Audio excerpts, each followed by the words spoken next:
안녕하세요. 말씀 베이커리 824번째 시간 기도하심으로 시작하겠습니다. 거룩하신 주님 감사합니다. 주님의 말씀을 묵상합니다. 성령님께서 말씀에 조명이 되어 주시옵소서. 우리 주 예수 그리스도님의 이름으로 기도합니다. 아멘. 네, 오늘 묵상하신 말씀은 사도행전 28장 23절에서 31절 사도행전의 이제 마지막 말씀을 묵상하도록 하겠습니다. 그들은 바울과 만날 날짜를 정하였다. 그날에 더 많은 사람이 바울의 숙소로 찾아왔다. 자, 1차로 유대인 지도자들의 만남을 가졌고 2차에는 더 많은 사람들이 온 것을 지금 볼 수가 있습니다. 그는 아침부터 저녁까지 그들에게 하나님 나라를 엄숙히 증언하고 모세의 율법과 예언자의 말을 가지고 예수님에 관하여 그들을 설득하면서 그의 속내를 터놓았다. 더러는 그의 말을 받아들였으나 더러는 믿지 않았다. 그들이 이렇게 견해가 엇갈린 채로 흩어질 때에 바울은 이런 말을 한마디 하였다. 성령님께서 예언자 이사야를 통하여 여러분의 조상에게 하신 말씀은 적절합니다. 곧 이런 말씀입니다. 이 백성에게 가서 말하여라. 너희가 듣기는 들어도 깨닫지 못하고 보기는 보아도 알지 못한다. 이 백성의 마음이 무디어지고 귀가 먹고 눈이 감겨 있다. 이는 그들로 하여금 눈으로 보지 못하게 하고 귀로 듣지 못하게 하고 마음으로 깨닫지 못하게 하고 돌아서지 못하게 하여 내가 그들을 고쳐주지 않으려는 것이다. 그러므로 여러분은 하나님의 이 구원의 소식이 이방 사람에게 전파되었음을 알아야 합니다. 그들이야말로 그것을 듣고 받아들일 것입니다. 그가 이 말을 마쳤을 때 유대 사람들은 서로 많은 토론을 하면서 돌아갔다. 마지막 29절 같은 경우는 이제 어떤 사본에 있는 내용들을 좀 같이 본 것입니다. 자, 지금 이제 많은 유대인 지도자들에게 복음을 전했습니다.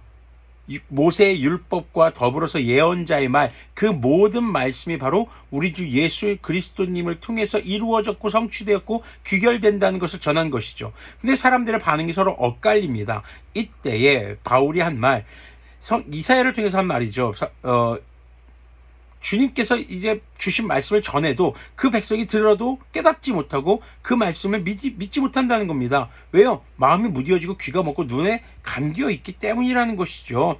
그러면서 이방 사람들에게 복음이 전해지고 있다는 것을 강조하는 그런 바울의 말인 것이죠. 자, 이 말을 듣고 유대인들이 여러 가지 고민을 하며 돌아갔다는 것이 이 말씀의 결론이 됩니다. 자, 이들이 믿었다 안 믿었다, 그것은 우리가 알 수 없습니다.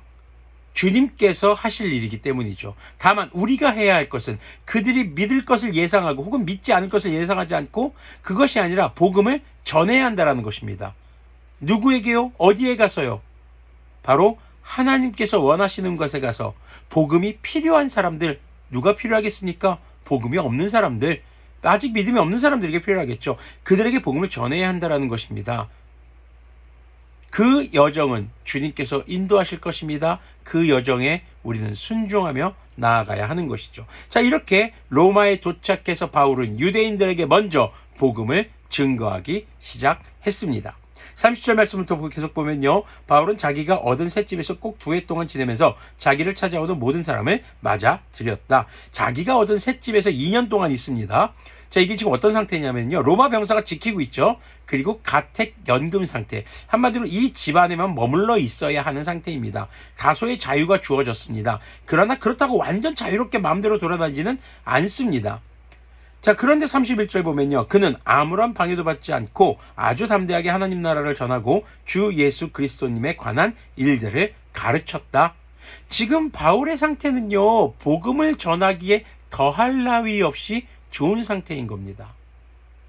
바울은 항상 어제 말씀에서도 나눴지만 위협에 시달렸습니다. 자신을 음해하고 암살하려는 유대인들 세력들에게요. 그런데 이 로마에 와서 유대인들에게 복음을 전하는데, 또 그 밖에 많은 사람들에게 복음을 전하는데 이젠 찾아가지 않습니다.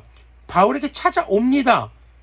그리고 어떤 위협으로부터도 지켜줄 로마 군대가 있습니다. 그리고 2년 동안 그랬다는 건요, 이 재판, 이 소송이 진행이 되지를 않고 있었던 겁니다. 아직 죄수도 아니에요. 그렇다고 자유인도 아닌 것 같습니다.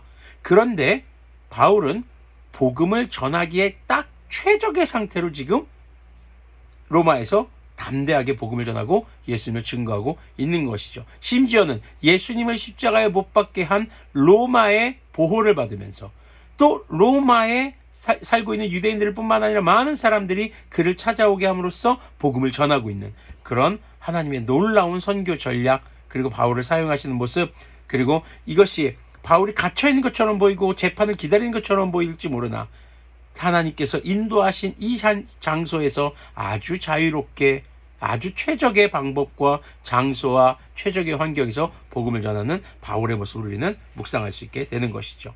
우리의 삶도 그러할 것입니다.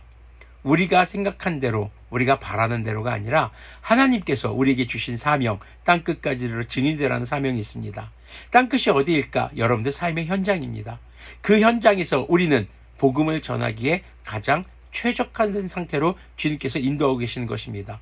다소 복음을 전하는 것, 복음을 전하며 살아간다는 것, 그리스도인으로서의 정체성을 지키면서 살아가는 것조차 어려울 수도 있습니다. 그러나 그 어려움 속에서 우리는 복음의 자유를 경험하고 그리고 주님께서 인도하시고 보호하시는 것을 경험할 수 있는 것이죠. 바울이 어떤 상태일 때요? 하나님의 말씀에 전적으로 순종할 준비가 되어 있고 하나님께서 말씀하시는 것에 순종하는 상태, 그리고 자신의 삶의 모든 방향들이 바로 하나님의 사명을 감당하고 그리스도인다운 삶으로, 또 자신이 알고 있는 예수님, 만난 예수님을 자신이 알고 있는 모든 그 성경의 지식들을 총동원해서 전할 준비가 되어 있는 상태인 것이죠. 우리의 삶도 그랬으면 좋겠습니다. 여러분들이 다니는 학교, 직장, 가정, 여러분들이 살아가는 삶의 모든 환경, 그곳에서 하나님께서 그곳으로 인도하신 것을 기억하시고 여러분들이 날마다 주님의 말씀을 묵상하고 기도하며 그리스도인답게 살아가는 삶의 모습을 통해서 그렇게 복음의 증거자가 되는 그런 예배하는 선교자가 되었으면 좋겠습니다. 그것이 이 땅에서 우리의 가치를 발견하는 길이고, 그리고 그것이 우리의 사명을 이루고 그것이 우리의 삶이 진정으로 열매 맺는 삶으로 가는 방향인 것을 기억하시길 바랍니다. 기도하겠습니다. 거룩하신 주님 감사합니다. 로마에서 자유인 듯 구속인 듯 정말 아리까리하게 있는 바울의 모습입니다. 그러나 하나님 안에서 그는 자유함이 있고 하나님 안에서 그는 자유롭게 복음을 증거하고 있는 모습을 바라봅니다. 우리의 삶이 때로는 세상 가운데 얽매여 있는 것 같고 직장에 학교에 얽매여 있는 것 같이 보일지 모르나 그곳에서 우리가 주님의 보호하심과 인도하심 가운데 복음을 증거할 수 있는 기회가 있는 것을 기억하게 하여 주시옵소서. 우리 주 예수 그리스도님의 이름으로 기도합니다. 아멘. 네, 오늘도 복음 전하기 참 좋은 날입니다.